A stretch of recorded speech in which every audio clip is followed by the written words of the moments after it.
We're Kim and Al. Last year, we made some pretty big changes. We retired, sold our house in the city, and moved north to an old farm homestead at the end of its life.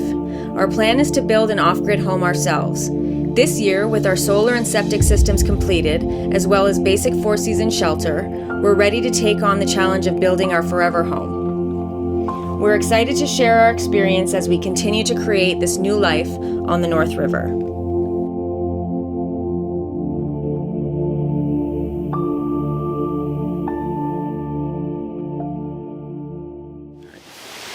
Good morning, everyone. Well, just slightly afternoon. Yeah. This is D-Day today, the big day, the day of deliverance. We've got the curb installed, screwed down, everything, the edging, the new edge on, the new ledge on the west side is installed and completed. Now we have to glue down the TPO, less the 6-inch overlap. And we're a little bit nervous about it, only in that it was kind of a combination of my misunderstanding and I think perhaps some misinformation. I think with PVC as a material, the cement or the glue that you use to adhere it to the deck, it's a one and done kind of thing. Like you schlock it on either on the membrane or on the deck, and then you just glue it down, and it has a cure time so you can reposition it and smooth it out. You have some time to work with it. With TPO, the bonding adhesive that accompanies it is a contact cement. So anyone who's worked with that, it means you have to put a layer on the membrane, the actual TPO rubber membrane, and also a layer on the deck. Then you have to wait till it cures. The time varies depending on humidity and temperature, but you basically have to wait until you can touch it with your finger and it doesn't stick. It's not tacky anymore. But right at that point, then you put the two pieces together. So our strategy is going to be to fold the TPO back halfway, so that half of the deck is exposed, and then we'll paint that half of the deck together. We're going to paint that TPO, and then we're going to roll it from the seam in and make sure that it doesn't stick to itself. It only sticks to the deck, and we have to be really slow and careful as we do it so that we don't introduce wrinkles, because once it sticks, I'm not sure how easy it's going to be, if at all, if you can even move it at all. So time sensitive and kind of requires a hell of a lot of precision, and this will be the first time we've done something like this. So Yeah. We got a calm day. It's a beautiful day. It is. We've got lots of time. We can do the welding tomorrow, so it's really just the gluing today. Fortune favors the bold. But yeah, always nervous when we start a new thing that we've never done before. So here we go. Here we go. Bye, everybody.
Hello, everybody.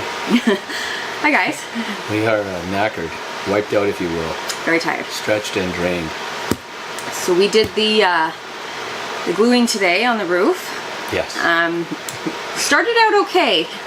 We did the middle section first, as you probably saw in the footage. Arguably the easiest for sure. Yeah, but we got cocky and thought that we were, we'd been so nervous about it. They were like, wow, that was great, no problem. Yeah, that was easy. Let's do some more of that. Yeah. So the west side, which is the side that's closest to the shed, the wood shed at the back, was the hardest side. We had the one with which we had the greatest struggle. We did. So we actually got the membrane stuck together at one point. A little bit of it. Because we did the same thing that we did with the middle one, which was that we folded it along its length. Right. So yeah, we folded it in half. We did one half. You have to paint the substrate, like the deck, and then the actual membrane, and then we rolled it over. And because we did the middle first, it just rolls nice over the curb and everything, and there really wasn't any challenge. We thought we'd get away with that with the west side. And we did not. So no, I tried to get underneath it. Like at one point I crawled underneath it because I was hoping that we could just roll it, because you can't really get off the roof to roll it along the edge. That was one of the challenges. With the middle, of course, we could be on either side. So it stuck together. He came out right away, and we had to literally pull it apart so that it was still... Because it's contact cement, like we mentioned in the previous shot. You paint it on both surfaces, and then you wait for it to get dry to the touch so it's not tacky anymore. Then you bond it. It's like any kind of rubber contact cement. Yeah, and so for us, that is why there's wrinkles on that side. That's really the only place that we ended up having wrinkles, but it was because it was drying really fast up there. The asphalt, because of the way that we had to do it, it starts to get gummy again. Well, yeah, so it's sticking to our feet, and it's sticking to the membrane, and yeah, it made a god-awful mess. And so really, I don't know that for us, I don't think we could have done things differently, just given the pressure that we had and everything that we were up against last year and that in the fall. So it is what it is. I can't say that we personally could have done anything different. However, to all of you out in YouTube land, I would say do not use asphalt to seal your deck, like if you use protector board under the membrane. Unnecessary, but again, we needed to keep it dry because we had impending rain and we weren't going to be able to get the membrane on in time. Right. So I would say do not use the asphalt. It's just a pain in the ass. It's going to get on the membrane itself. You'll have to clean it off using some kind of solvent, gasoline in our case. Just no fun, no bueno. And because that happened, that kind of got us pretty stressed out, so we talked about it over and over and over again, how we were not going to glue on the 6-inch seam. So right along all the edges, well, the edges that are going to join, they overlap by 6 inches, and you do not glue those at all. Right. And so we had marked it with the blue, as you probably saw in the video, and then it's also marked on the actual membrane itself. Yeah. But when you're folding it back and you're in a rush, I don't know about you, but for me, I make mistakes when I'm in a rush, and I accidentally went over one part. I realized what right away, thank goodness, but... It was about 1.5 feet. Yeah. About 1.5 feet. And that was, it ended up like, it really stressed us out. I was worried that would basically screw up the membrane and prevent the ability for us to glue it, right? To weld it. But quick trip to the iPad and the internet, and luckily I've got all kinds of cans of goodies out in the farmhouse, so we used acetone.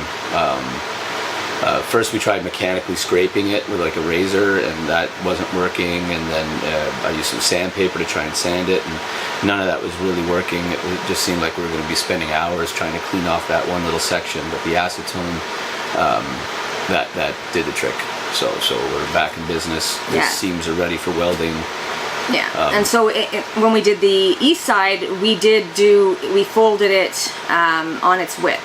Yeah. So that worked out a lot better, and we did it piece by piece because just sections, small sections. Yeah, I don't know if you guys could tell from the footage, but it was very hot up there, and especially when we rolled the white back, the black obviously attracts the sun a lot more. The bottom of the membrane is black, the deck is black, the asphalt is black, and yeah, so when we roll on that glue, it dries almost instantly. Like to the point where you could see strings in the air when you were pulling it out of the bucket. Yeah, it was like drying on contact with the air coming out of the bucket. You know, being beginners at this, I was just really worried that it wasn't going to glue at all. So yeah, that was in the hindsight was everything glues just fine. Mwah, sticky everywhere. My God. So all's well that ends well. We're really pleased with it.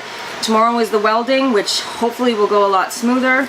And yeah, I mean, we did the best we could, and obviously we knew that we would make mistakes, but it doesn't make it any easier when you just want it to be perfect, and you certainly don't want it to leak.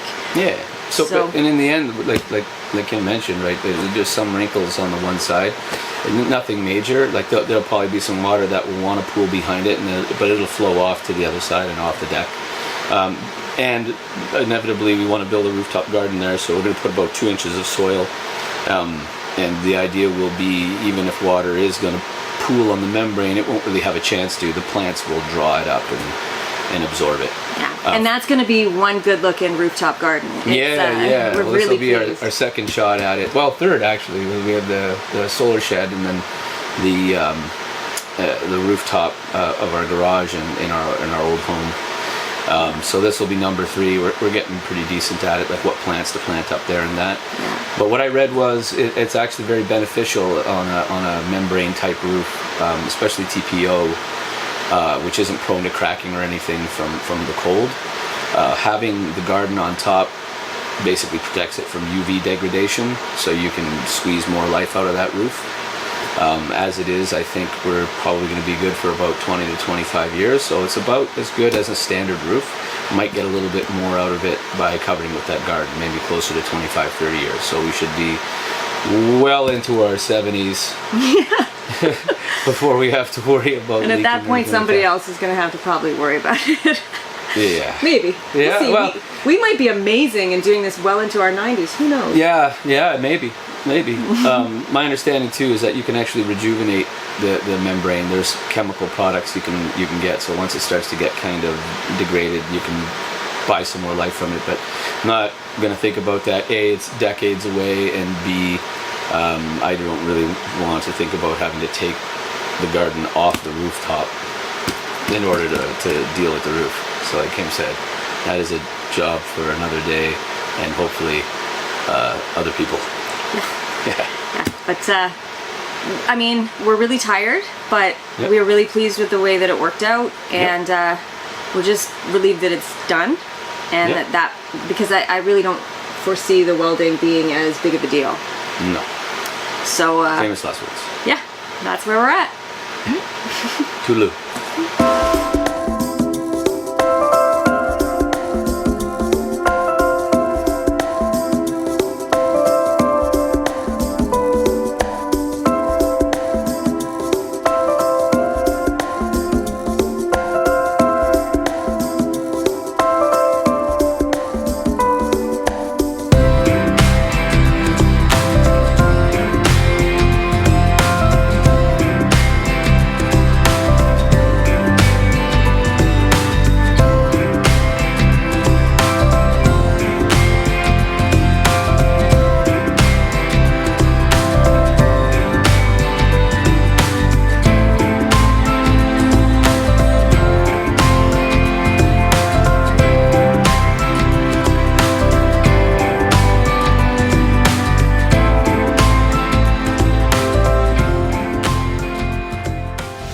Hey folks, I'm just inspecting my test weld. So originally we were going to use some temporary pieces to just practice with it, but when I did some more reading, 2 ways that you can weld these seams. You can either do it with a heat gun and a roller, and you're simulating the machine, and you're basically providing heat to melt the 2 pieces, and then you use the roller to seal them together.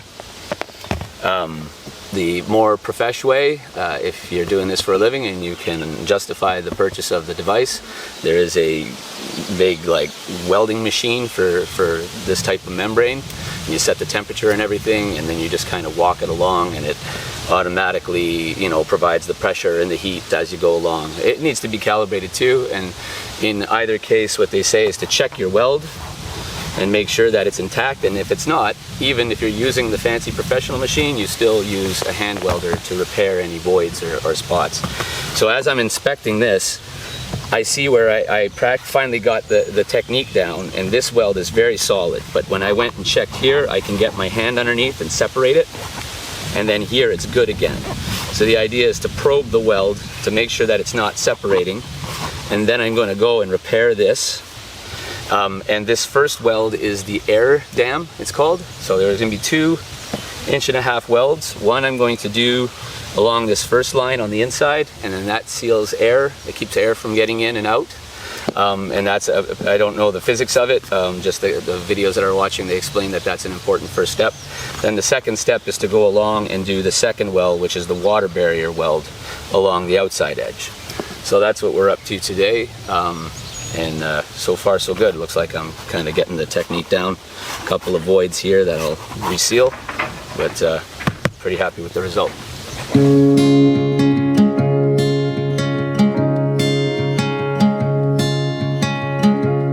I was lost in a city dream, and I was at home again beside the stream. Then you walked past me, and you saw me and smiled.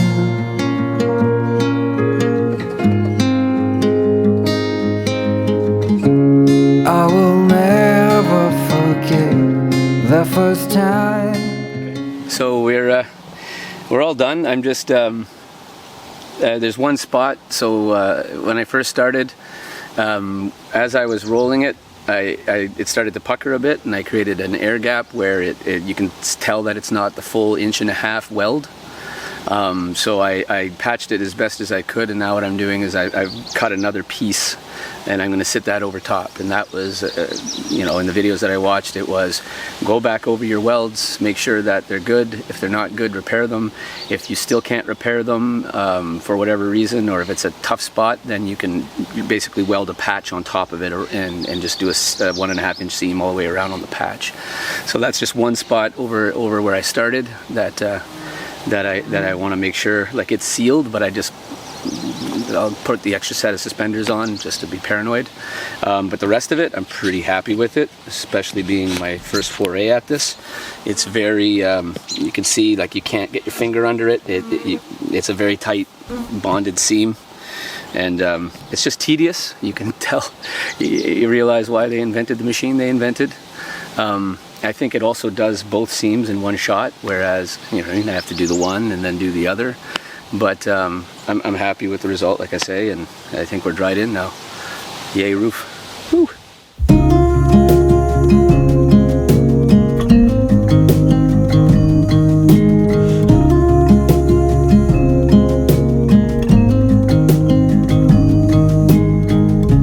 Take a leap of faith. Run with me. Clouds go by.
Honestly, I'm running a bit wild. Be brave. We don't need far too much. Just stay brave. Beside me, happy days, running on the open fields. Yeah.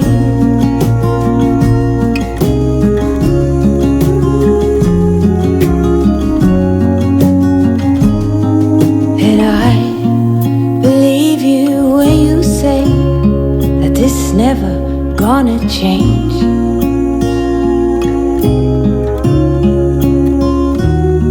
Say, would you like to spend your days with me? Or be brave.